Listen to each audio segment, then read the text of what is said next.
Welcome to All Things Chiropractic.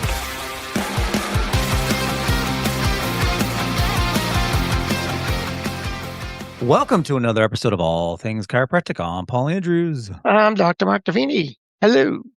All right, so we're going to be talking about something small, but could carry something large in risk. And it's a topic we have sort of, broadly talked about before, but I think we need to dig into it a little bit more. Yeah, there's no question we need to drill down on this because it's a very common source of misuse. And that's probably the best way of putting it. And what is that, Doc? What are we talking about? We teased it. What are we talking about? Yeah. It's the AT modifier appended to your CMT code for Medicare. Now, before you stop the podcast, change the channel and say, this is boring. It won't be, I promise, because we're going to talk about why it is that you should know a little bit more about this if you don't. Okay? It's critical. We always say this, and it's not a joke. It's the truth. When you're dealing with carriers, you can have a debate, you can have a discussion, you can have a difference of opinion. But when you're dealing with Medicare, you're dealing with the feds. Don't mess with the feds. Right. And the thing that always pops into my mind right away is when we get asked by a member or a staff person at a member office, what's the modifier I have to use from Medicare to get paid? Oh, and it doesn't matter if it's AT or any modifier. When you're asking about what's the modifier to get us paid, it sort of demonstrates that you need to have more of an understanding of why you would use that modifier, and also understand that you're using modifiers to report what occurred, not the other way around. Yeah. The question should be more like, how should I bill Medicare legitimately? What modifier helps me bill Medicare legitimately? Yeah. Yeah. A real representation of the service. You need to have. How about, if I were to use this, what modifier is it? And if I were to use it, what does that actually mean was performed? Right. It all goes back to what nobody likes to deal with, which is documentation, doesn't it? Absolutely. And AT is so funny. Over the years, it sort of morphs into everybody's opinion about what AT stands for. And some will say, oh, it's acute treatment because they want it to be acute treatment, or it's active treatment. So Medicare defines it as active treatment. It is what they call active treatment. They do have a definition called acute subluxation, but AT stands for active treatment. But by strict modifier definition in CPT, it does define AT as acute treatment. That is the proper definition. But Medicare expounds on the use of AT to say, yes, acute is part of that, but it really is active treatment. So when you're dealing with Medicare, AT goes beyond just the word acute to active. Yeah, you can see why there's so much confusion out there, because one says one thing and the other says another. So it should, I hope, doctors bring up the question of what does this actually mean as far as care rendered? Like, what are we talking about? Active, acute?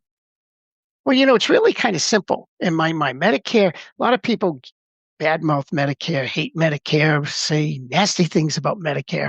But the truth is, nobody defines anything more clearly than Medicare. Now, I'm not saying it's not confusing and convoluted or whatever. Hold on. You're going to try to convince me that Medicare is something that I want to, deal with? Yeah, because it's the only one that defines things very clearly. They actually even use the word subluxation. Oh, my God. They use terms like, chiropractic adjustment, manipulative therapy or whatever, but they use the right terms. But when it comes to Medicare, really, there's only two categories that they treat: active subluxations and chronic subluxations. That's it. Those are the two. Nothing else. If it doesn't fit under an active subluxation definition or a chronic subluxation definition, then you should not be using it should not be expecting payment for treatment. Okay, so what I'm hearing, doc, is if a Medicare patient comes in and they're in pain, that's all I need. That justifies the whole world of care, doesn't it? No. See, What do you but mean no? no, this is so odd that Medicare will literally state pain's not a reason to alone is not a reason to treat a patient for reimbursement. So forget it. What we say, forget about it, right? Because there's Mhm. no way that a senior person is not going to have some kind of pain chronically. It's just the way it is. 99.9% of the people out there over a certain age will have something that they complain about. Oh, really, So, doc? Why don't you tell me all about it? well, we don't have enough time on this Yeah. podcast, I but mean, your personal experiences for some reason. personal, very much. All of Yeah. a sudden you hit a certain age. Wait a minute. What's the most common after a poll, the most common age where someone considers you old? Good Not question. Medicare. I don't know. Medicare says 65, right? Yeah. You 50? qualify. Is it 50? 69. Oh. The country, the greater percentage of the population considers you old at 69. Oh, I well, don't I'm know what they young call then. 'em. Great. You're young, yeah, yeah, and I'm A just spring barely chicken, old. spry. I'm I'm green. I just don't know yeah. anything. It's perfect.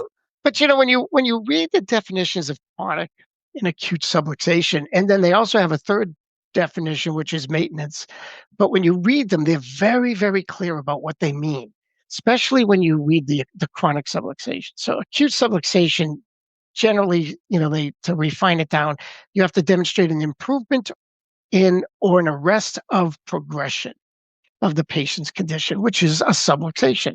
So it has to be improved and you have to stop it. But when you read the chronic subluxation definition, it actually clarifies it further. It says a patient's condition is considered chronic when it is not expected to significantly improve or be resolved with further treatment, as is the case with an acute condition. So Now they hold on, then, doc, because now I'm starting to get confused because I thought that would be maintenance.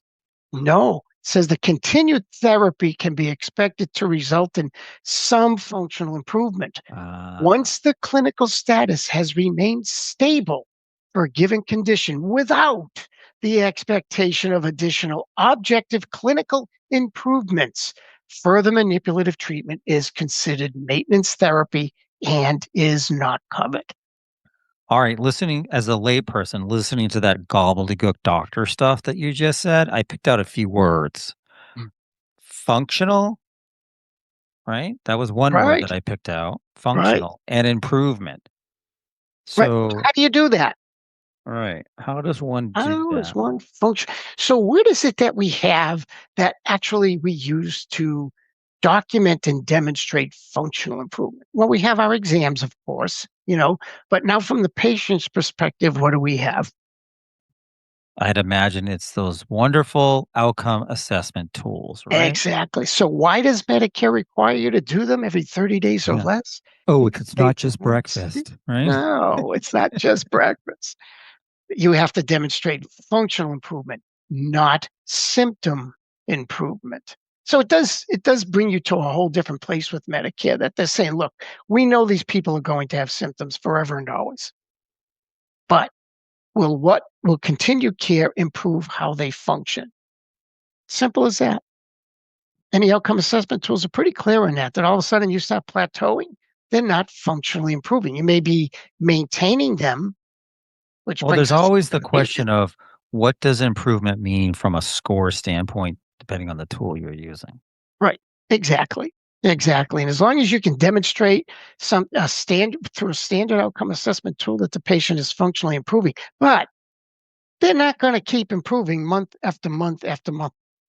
There is no way, let's just say it right out there, no way that you can put a patient on a monthly schedule and bill under an AT. No way. But the patient doesn't want to pay for it. I don't know what you're talking about. Yeah. Oh, yeah. AT doesn't stand for all treatment. Oh, it doesn't? That's Oh. that just Oh, popped my into my I have head. the wrong book. My book says Yeah, something else. yeah. It does not stand for all treatment. It stands for active acute. treatment.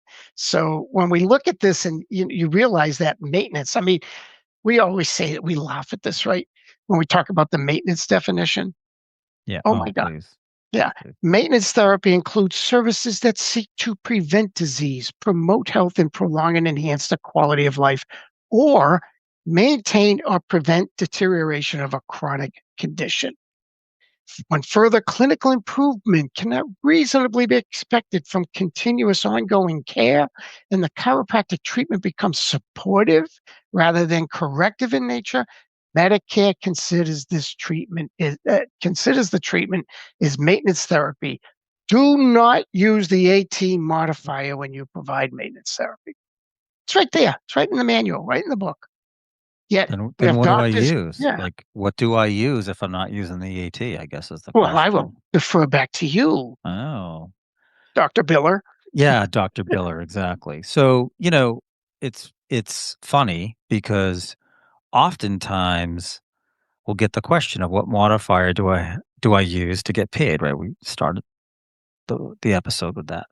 But then the question becomes, well, if I don't use it, what modifier do I use? And then you say, well, the modifier is GA, meaning waiver on file. But then there is a second half to that, which is really the first half of that, which is, are you using the waiver on file, which of course they mean the ABN or the advanced beneficiary Hmm. notice, right?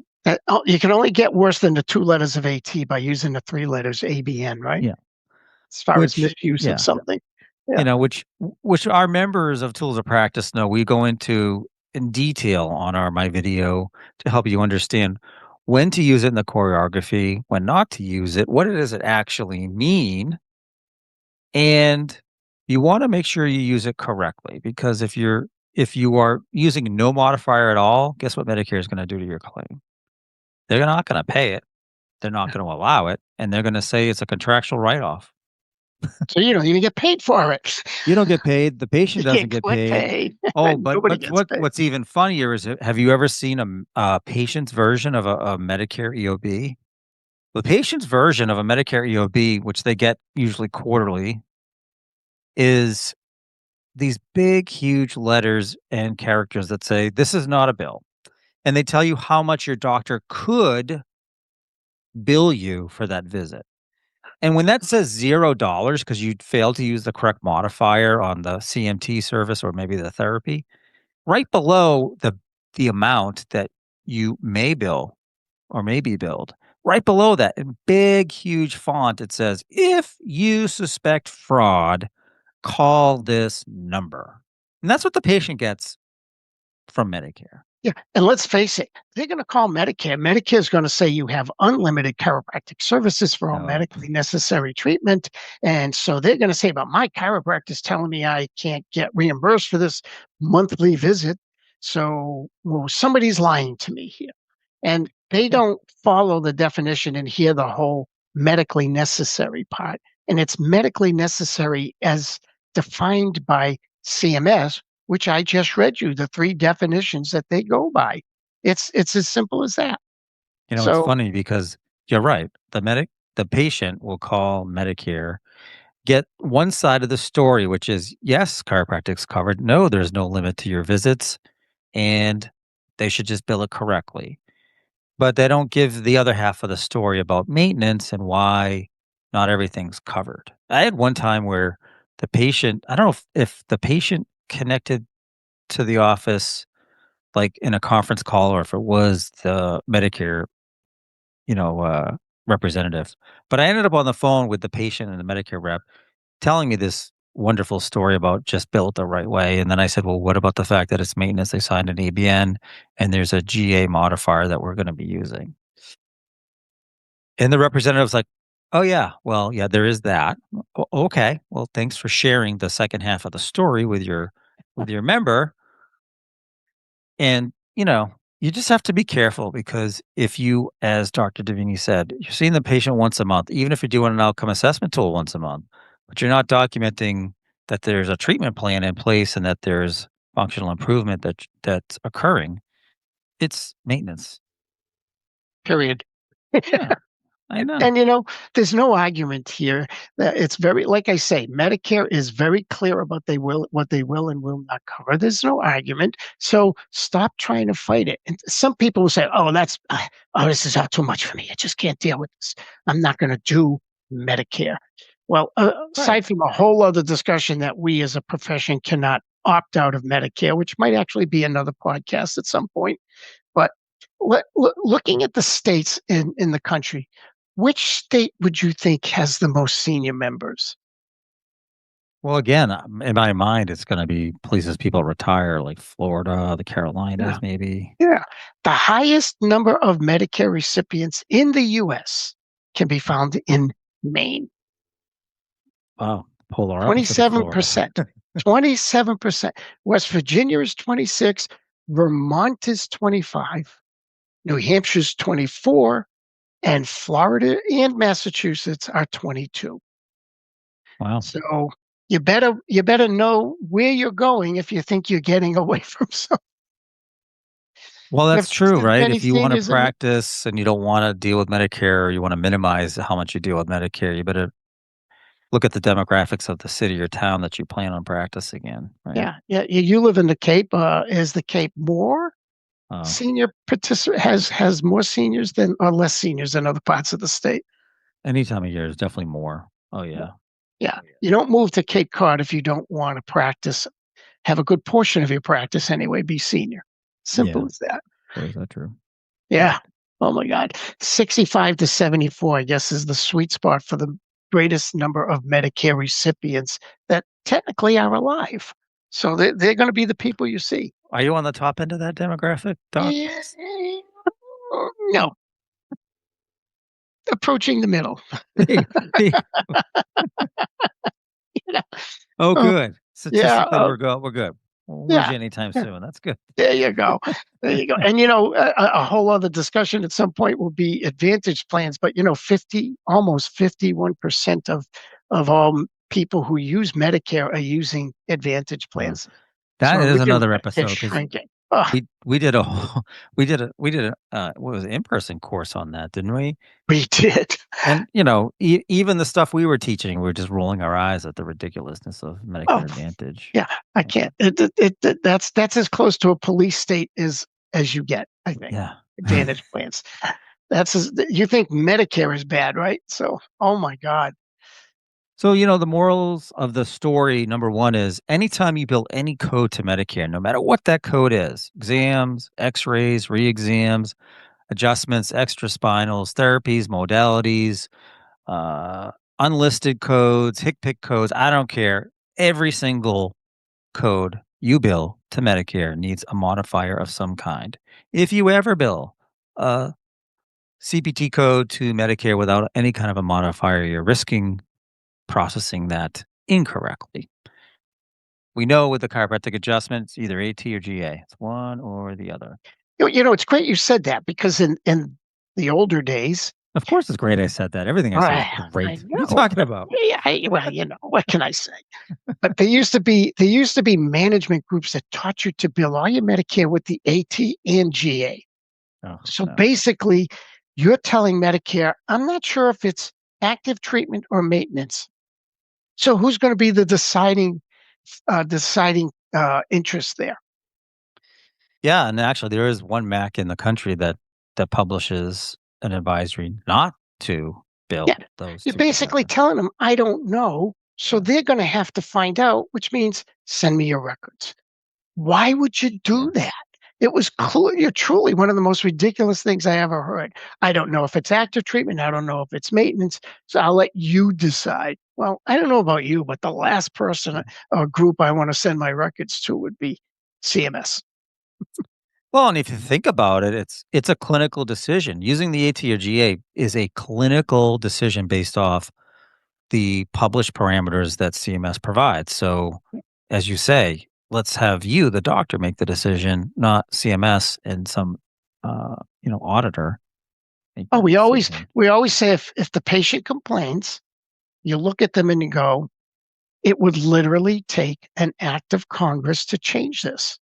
because everything about CMS comes through Congress. So take the Medicare definition that I read a little bit earlier, put it on a piece of paper with their senators and representatives' names on it, and tell them, call them and complain because they're the only ones who can change it. I can't. And hopefully it ends the discussion. I have to say, like, I probably am repeating myself. I'm getting to be, older, like some people. But you think chiropractors have it bad? Well, physical therapists, my billing company, we bill for them, and one of them went through an audit, and they go through like an educational sort of audit where when something gets picked up, their first time around, they get the opportunity to get educated by CMS. Interesting. So as part of that, and through that education, the CMS auditor, educator, was reviewing with the PT about their documentation and the outcome assessment tool and the activities of daily living. And one of the ADLs was about climbing a flight of stairs. Or maybe it was 2 flights of stairs. That's a very typical ADL, right? Sure. Be able to, climb a couple flights of stairs. And the auditor said, well, this patient lives in a first floor home. Why is that ADL in your documentation? It's not relevant. And I was like, whoa. Whoa. Whoa. Yeah, we don't care that you can't do more than 1 flight of stairs. You don't ever come across more than 1 flight of stairs in your life. Right. That's what first I was thinking that. Then I'm like, well, this patient lives on the Cape. There's not a ton of second stories, like businesses and stuff like that too. But wow, we're getting in the weeds as far as very detailed. Wow. Right. Wow. So I guess the moral of the story I picked up from that is when you're doing the ADLs and outcome assessment tools, make sure that they're just not too genericized. You want them to be specific to your patient. That's helpful. Well, to at least identify deficiencies, right? Specific to addressing identified deficiencies. Because like I just think of, then I'm like cataloging in my mind. What are the typical ones? Like, be able to lift a basket of laundry. Well, what if they never did laundry? Or I want to be able to lift my grandchildren. What if they don't have grandchildren? Like, you know what I mean? Like you put these generic macros in, and sometimes they really don't make sense. No, So and they know that game. See, that's the thing about the federal government. One thing they have learned is the game. They know the terms better than most chiropractors. They know the process better than most chiropractors. They actually know chiropractic better than most chiropractors. So the last thing you want is to be able to have them audit you, because unfortunately the process isn't just auditing you for the few records they recommend they request. They audit you, determine a percentage of error, and if they want to, they can apply that percentage through extrapolation for the past 3 years. So what they're going to ask for back are not the 4 records they requested. They're going to ask back money that goes back 3 years for all of the Medicare based on the percentage of error. So if your percentage of error was 20%, they're going to ask for 20% of all the Medicare money they sent you for the past 3 years. And to some people, that can be significant. Oh, yeah. Yeah. So be careful out there, Hopefully you understand better, if you didn't, what the AT modifier really means. And dealing with Medicare is something as a chiropractor you can't opt out of completely. You got to deal with them one way or the other, as far as that goes. Yeah, and I think we've had a discussion about that, where we consider that, Hotel California. You can check out anytime you want, but you can never leave. And that is Medicare. So we made it. We got you there to the point where you have to understand the AT modifier. And some takeaways: if you're billing regular visits with an AT modifier, I am going to say 99% chance it's being billed incorrectly, because there is no such thing as regular ongoing care under Medicare guidelines. Well, unlike the Hotel California, there is an end to this podcast. So whether you like it or not. There we go. That's for sure. Yeah. Well, thanks again for joining us for another episode of All Things Chiropractic. I'm Paul Andrews. I'm Dr. Mark Davini. Thank you. Thanks for listening to All Things Chiropractic. We'd love to hear from you. Visit allthingschiropractic.com with comments, episode ideas, or questions. or connect with us on Facebook and Instagram at All Things Chiropractic Podcast. Be sure to join Dr. Mark Davini and Paul Andrews next time for another episode of All Things Chiropractic.